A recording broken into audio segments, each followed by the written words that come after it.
सप्त ऋषियों ने जब पार्वती जी के सामने शिव जी के अनेक अवगुणों का और विष्णु के अनेक सद्गुणों का वर्णन करते हुए उनको शिव जी का त्याग करने के लिए कहा, तब पार्वती जी ने उनको यही उत्तर दिया, महादेव अवगुण भवन विष्णु सकल गुण धाम, जेहि कर मनुरम जाहि सना, तेहि तेहि सन काम।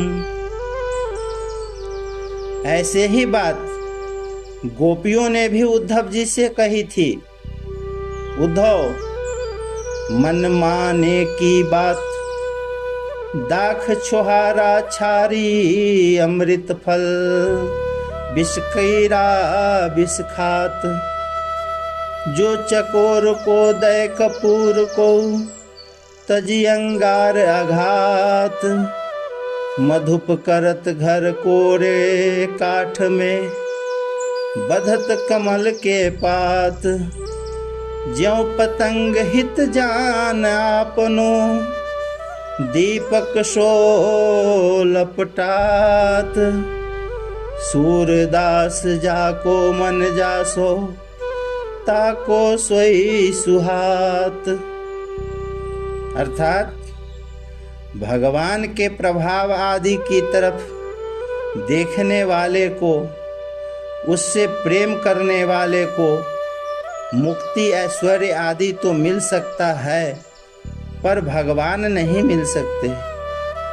भगवान के प्रभाव की तरफ न देखने वाला भगवत प्रेमी भक्त ही भगवान को पा सकता है। इतना ही नहीं, वह प्रेमी भक्त भगवान को बांध भी सकता है, उनकी बिक्री भी कर सकता है। भगवान देखते हैं कि वह मेरे से प्रेम करता है, मेरे प्रभाव की तरफ देखता तक नहीं, तो भगवान के मन में उसका बड़ा आदर होता है। भगवान की तरफ देखना यह सिद्ध करता है कि हमारे में कुछ पाने का कामना है, हमारे मन में उस कामना वाले पदार्थ का आदर है। जब तक हमारे मन में कामना है तब तक हम प्रभाव को देखते हैं। अगर हमारे मन में कोई कामना न रहे तो भगवान के प्रभाव ऐश्वर्य की तरफ हमारी दृष्टि नहीं जाएगी। केवल भगवान की तरफ दृष्टि होगी तो हम भगवान के शरण हो जाएंगे, भगवान के अपने हो जाएंगे।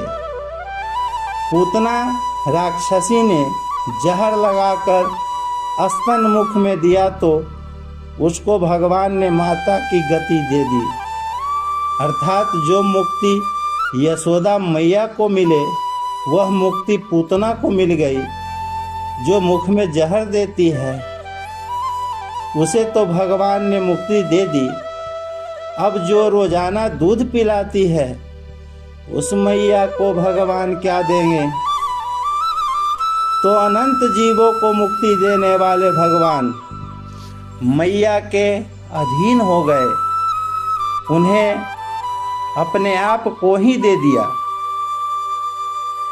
मैया के इतने वशीभूत हो गए कि मैया छड़ी दिखाती तो वे डर कर रोने लग जाते, कारण कि मैया के भगवान के प्रभाव ऐश्वर्य की तरफ दृष्टि ही नहीं है। इस प्रकार जो भगवान से मुक्ति चाहता है उसे भगवान मुक्ति दे देते हैं, पर जो कुछ भी नहीं चाहता उसे भगवान अपने आप को ही दे देते हैं।